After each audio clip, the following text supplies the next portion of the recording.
πολλά να φάμε σε αυτό το βουνό. Ως τώρα.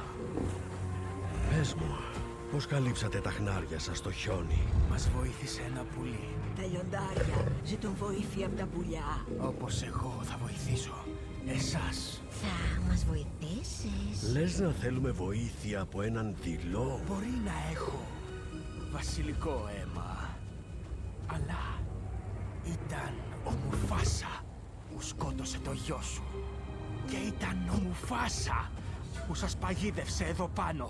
Σας την έφερνε κάθε φορά. Εγώ θα σας οδηγήσω σε αυτόν και στο Μιλέλε. Στο Μιλέλε. Το Μιλέλε δεν είναι παρά ένα όνειρο, ένα παραμύθι για μωρά. Α, ναι. Αυτό πες το στη μαϊμού. Τους οδηγεί εκεί. Κοίτα πως είστε. Μια γέλη πεινασμένων λύκων, κολλημένοι στην άκρη του βουνού.